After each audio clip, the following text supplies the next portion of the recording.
കണ്ണൂരിൽ സൂര്യാഘാതമേറ്റ് ചികിത്സയിലിരുന്ന ആൾ മരിച്ചു. പന്തക്കൽ സ്വദേശി വിശ്വനാഥനാണ് മരിച്ചത്.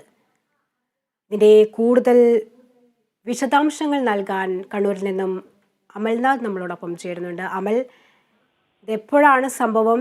എങ്ങനെയാണ് ഈ സൂര്യാഘാതം ഏൽക്കുന്നത്? എന്തൊക്കെയാണ് വിശദാംശങ്ങൾ? ശ്രുതി 26-ാം തീയതിയാണ് മാഹി പന്തക്കൽ സ്വദേശി ഉടമ്പന്റെ വിട മതയമ്പത്ത് 53 വയസ്സുകാരനായ യുവം വിശ്വനാഥിന് സൂര്യാഘാതം ഏൽക്കുന്നത്. കണ്ണൂരിലെ സ്വകാര്യ ആശുപത്രിയിൽ ഉടൻ തന്നെ ഇദ്ദേഹത്തെ എത്തിക്കുകയും ചെയ്തിരുന്നു. നെടുമ്പത്ത് സ്വകാര്യ വ്യക്തിയുടെ വീട്ടുവളപ്പിൽ കിണറിന്റെ പണി പുരോഗമിക്കുന്നതിനിടെയാണ് വിശ്വനാഥിന് സൂര്യാഘാതം ഏൽക്കുന്നത്. വിശ്വനാഥനും മറ്റു മൂന്ന് തൊഴിലാളികളും ചേർന്ന് ഈ കിണറിന്റെ പണി എടുക്കുകയായിരുന്നു. തുടർന്ന് കിണറിന്റെ പടവ് കെട്ടുന്നതിനിടെയായിരുന്നു സൂര്യാഘാതം ഏറ്റിട്ടുണ്ടായിരുന്നത്. കുഴഞ്ഞു വീഴുമ്പോൾ വിശ്വനാഥൻ കിണറ്റിൽ അല്ലായിരുന്നു ഉണ്ടായിരുന്നത്. ഉടൻ തന്നെ പള്ളൂരിലെ സർക്കാർ ആശുപത്രിയിൽ എത്തിച്ചു. പ്രാഥമിക ശുശ്രൂഷകൾക്ക് ശേഷം തലശ്ശേരി ഇന്ദിരാഗാന്ധി സഹകരണ ആശുപത്രിയിൽ പ്രവേശിപ്പിക്കുകയും ചെയ്തു.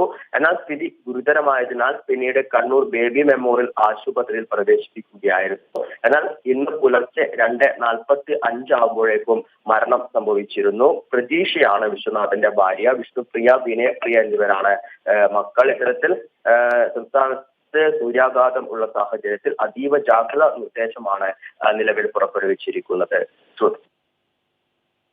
വ്യക്തമാണ്. കണ്ണൂരിലാണ് സൂര്യാഘാതമേറ്റ് ചികിത്സയിലിരുന്ന ആൾ മരിച്ചത്.